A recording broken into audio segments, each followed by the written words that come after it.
Dernièrement, je t'avais expliqué à propos des pays que tu pouvais visiter pour 2025 pour apprendre l'espagnol, que ce soit en Europe ou alors en Amérique latine. Aujourd'hui, ça va être le contraire. Parce que là, je vais aborder des pays auxquels c'est complètement déconseillé d'y aller. Soit par des guerres, soit par une situation économique instable, soit la politique, ou alors tout ce qui est catastrophe naturelle. Parce que là, prépare-toi, je vais te donner une liste avec explication des pays auxquels, pourquoi tu ne dois pas y aller ici, maintenant, en 2025.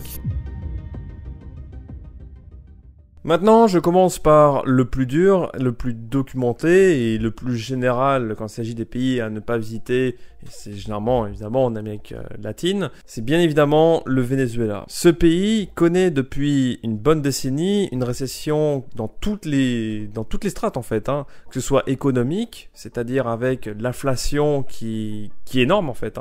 Donc pour comparer avec la France, nous on a une inflation, déjà quand c'est 7%, c'est énorme. En Venezuela, c'est 1 million de %. Voilà.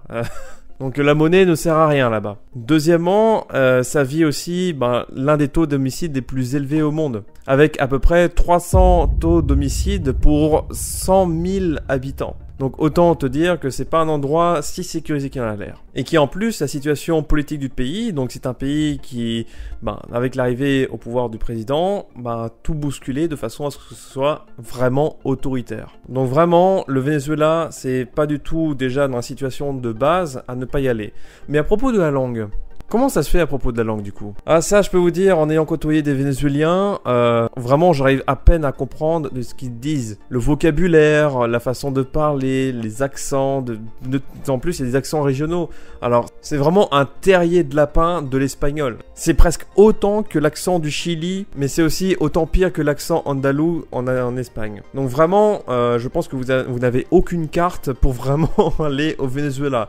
À moins que vous aimez vraiment les challenges, que tu aimes vraiment les challenges, les défis, bon courage.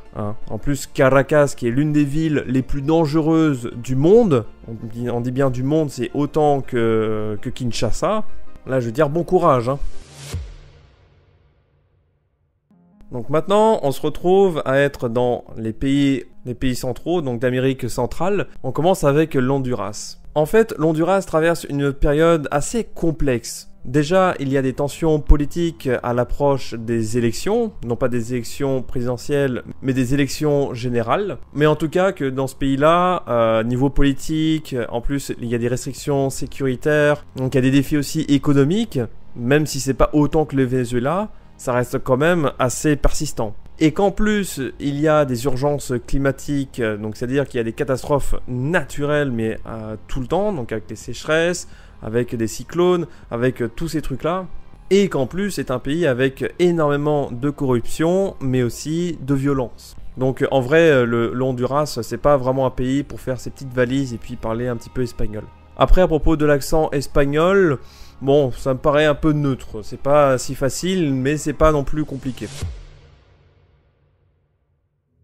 Allez, faisons un tour, traversons la frontière de l'Honduras pour aller chez son voisin, qui est certainement son pire ennemi avec son histoire, le Salvador. Le Salvador était l'un des pays, si ce n'est le pays avec le plus haut taux d'homicide au monde.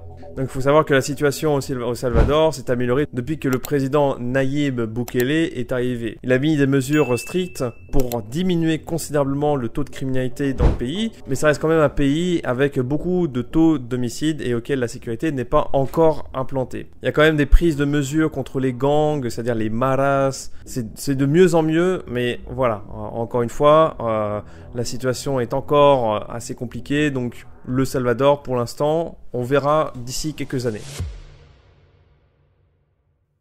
Après, un autre pays qui est le Nicaragua. C'est pas un pays qu'on conseille aux voyageurs pour y aller parce que y a encore une instabilité en termes de gouvernement, en termes de politique, auquel il faut vraiment pas y aller, avec des tensions permanentes. Donc la sécurité là-dedans, elle est complètement instable en fait. C'est pas un pays auquel vous allez faire richesse. Même si évidemment il y a une croissance économique qui reste stable, mais encore entravée par des obstacles, que ce soit politiques, institutionnels, etc. Et petite cerise sur le gâteau, c'est que le Nicaragua connaît aussi, évidemment comme le voisin l'Honduras, des catastrophes naturelles. Donc la situation du pays elle reste quand même catastrophique dans façon générale. Bon, à propos de l'espagnol, l'accent espagnol, là pareil, j'ai pas assez de recul pour dire à propos de cette langue, de cet accent.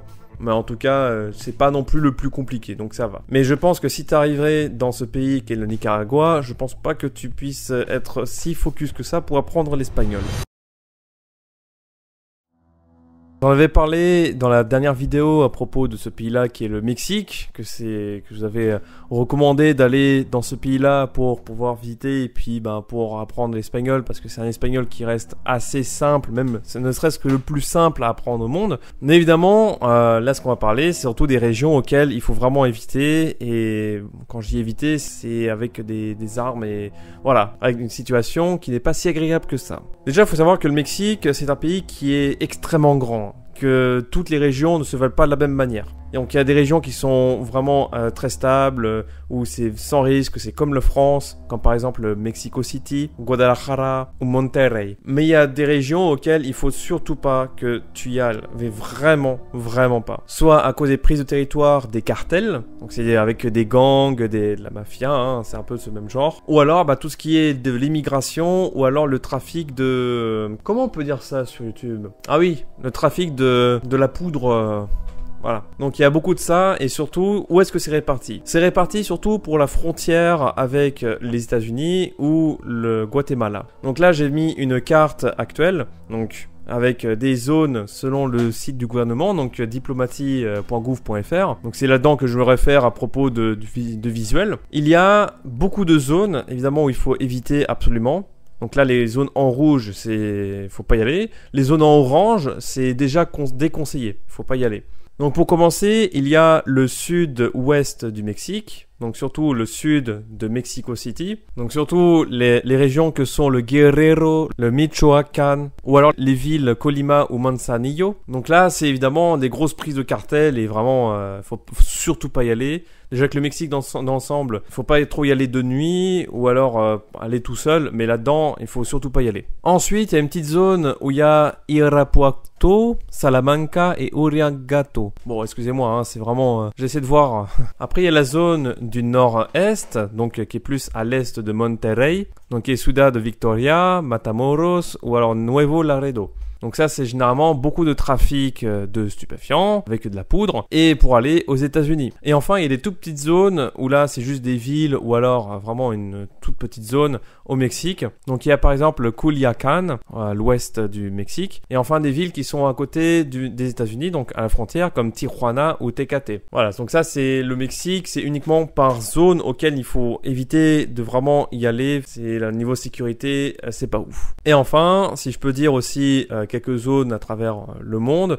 Donc je peux inclure aussi actuellement donc la Colombie avec c'est surtout à la frontière avec le Venezuela et aussi un peu avec le Panama où il faut éviter. Alors le Venezuela parce que bien évidemment la situation avec beaucoup de migration, avec tout ce qui est trafic aussi de stupéfiants, etc.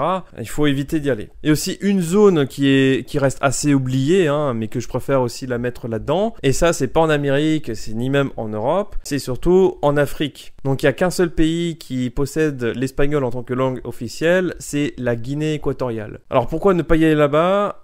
C'est pas tant par la sécurité reste généralement, bon, c'est pas autant que la France ou la Belgique, mais c'est pas non plus comme le Venezuela, ils sont pas non plus en grosse crise. Mais de là, la Guinée équatoriale, il n'y a pas beaucoup de personnes qui savent vraiment parler espagnol, ou que généralement le français et le portugais y sont parlés.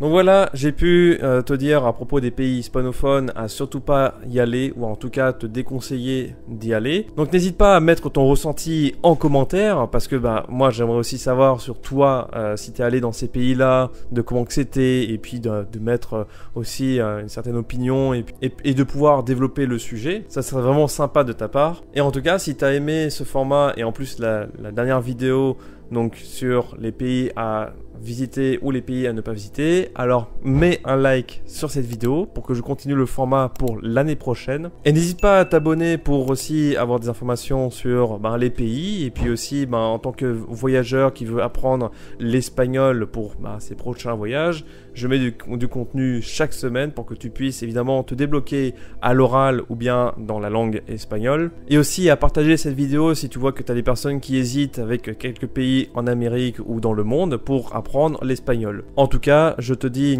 à la prochaine et porte-toi bien en espagnol. Hasta luego.